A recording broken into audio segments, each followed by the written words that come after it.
Selamat malam Ibu Bapak yang dikasihi Tuhan. Di bawah matahari adalah ungkapan yang khas dari kitab Pengkhotbah selain kata sia-sia. Di dalam kitab yang terdiri dari 12 pasal, maka kita menemukan sebuah tema sia-sia dari awal sampai akhirnya yang membuat kitab Pengkhotbah menjadi bernada sangat pesimis. Tapi selain kesia-siaan yang ada sebanyak 30 kata dan di dalam bahasa Ibrani Hebel yang berarti uap atau asap, sesuatu yang bisa menghilang dengan cepat, maka kata di bawah matahari menjadi khas dari kitab Pengkhotbah. Apa yang dimaksud oleh kitab Pengkhotbah dengan di bawah matahari?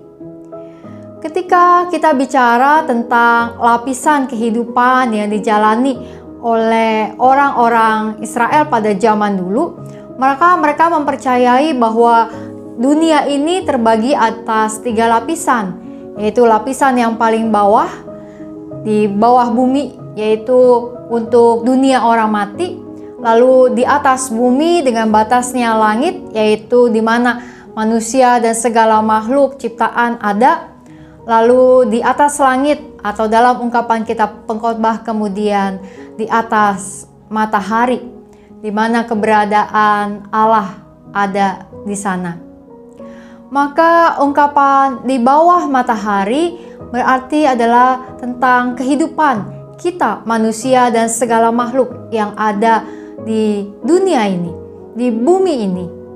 Bahwa ketika kita menjalankan segala sesuatu yang ada dalam kehidupan di muka bumi ini, di bawah matahari ini, ada banyak hal yang menjadi sia-sia, ada banyak hal yang menjadi tidak berarti ketika kita menjalankannya dengan melupakan apa yang ada di atas matahari, yaitu keberadaan Allah. Pengkhotbah pasal yang pertama, ayat yang kedua dan ketiga.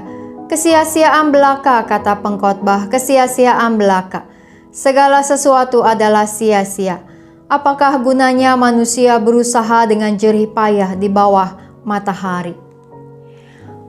Apa yang diungkapkan oleh kitab Pengkhotbah ini sangat kental di dalam kitabnya. Kesia-siaan yang seakan-akan menjadikan semua upaya dan jerih payah manusia di bawah matahari ini menjadi tidak ada artinya.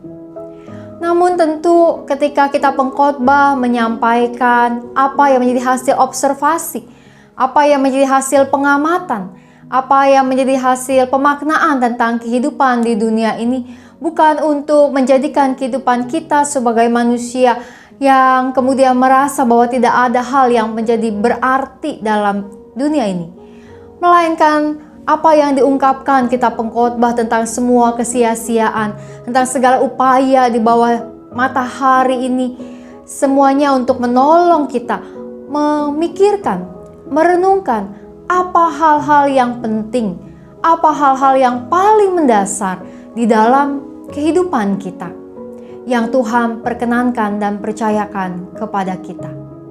Di dalam ayat yang kelima, Pengkhotbah mengatakan, matahari terbit, matahari terbenam, lalu terburu-buru menuju tempat ia terbit kembali. Hari berganti dengan hari, malam menjadi pagi, pagi menjadi siang, siang menjadi malam. Hari demi hari terus berjalan di dalam kehidupan kita. Dan ketika kita melewati hari demi hari, apakah semuanya kita biarkan berlalu begitu saja? Atau kita mengambil pelajaran-pelajaran penting untuk kehidupan kita, mengambil makna yang membuat kita dapat melihat kuasa, penyertaan, dan kasih Tuhan Sang Pencipta bagi kita, bagi keluarga kita. Kitab Pengkhotbah ini konon dituliskan oleh Raja Salomo. Sebuah tradisi mengatakan Salomo menulis Kidung Agung pada masa muda, lalu kitab Amsal pada masa setengah baya, lalu menulis kitab Pengkhotbah pada usia senja, di mana ia telah memiliki hikmat untuk memandang dan menjalankan semua kehidupan yang telah ia lewati sebagai seorang raja. Namun para penafsir Alkitab tidak semuanya sepakat bahwa kitab ini dituliskan secara keseluruhan oleh Salomo. Walau demikian, apa yang disampaikan oleh kitab pengkhotbah ini menjadi sebuah intisari kehidupan yang mengajak kita memikirkan, mempertimbangkan, dan kemudian memprioritaskan apa hal-hal yang terpenting dan mendasar dalam kehidupan kita, dalam hari-hari yang kita jalani. Maka biarlah kiranya Tuhan memberikan kita hikmat dan kebijaksanaan untuk memandang kehidupan hari demi hari yang terus berjalan di bawah matahari, dengan semua pengalaman, dengan semua peristiwa, dengan semua doa dan harapan yang kita miliki di bawah matahari ini. Mari kini kita menaikkan doa-doa syafaat kita. Yang pertama, mari kita berdoa. Tuhan memberikan kita hikmat dan bijaksana untuk menjalankan kehidupan kita hari demi hari. Mari kita berdoa.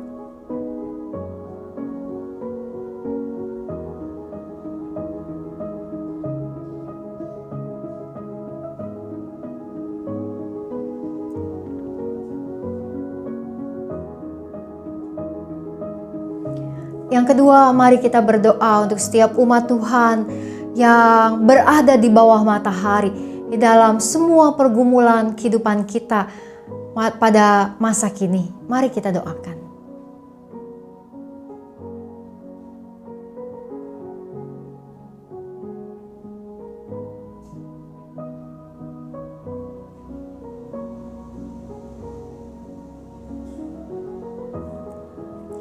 Yang ketiga, mari kita berdoa untuk penanganan COVID-19, untuk setiap kebijakan pemerintah, pelayanan tim medis, dan kesadaran masyarakat.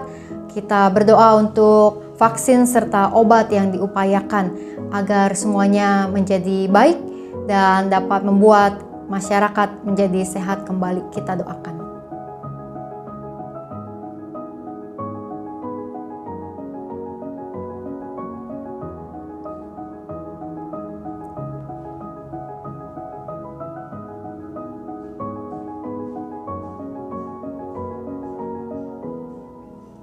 Mari kita berdoa. Allah yang Maha Kasih, biarlah Engkau ya Tuhan yang terus menolong dan menopang kami di dalam menjalankan kehidupan kami di bawah matahari ini. Dan biarlah kami senantiasa ingat tentang Engkau ya Tuhan, pencipta kami. Engkau yang berkuasa atas setiap kehidupan yang kami jalani. Engkau yang memimpin kami.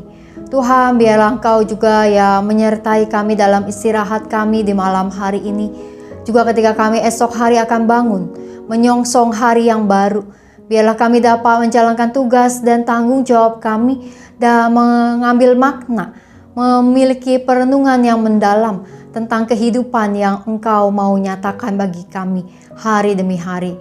Tuhan, biarlah Engkau yang menjamah dan menguatkan Pak Henry Darmawan dalam perawatannya, juga untuk Ibu Eni, Pak Yohanes, dan Areta di dalam semua pemulihan mereka. Tuhan, biarlah kiranya menjadi baik agar segalanya dapat berada dalam tangan penyertaan Tuhan.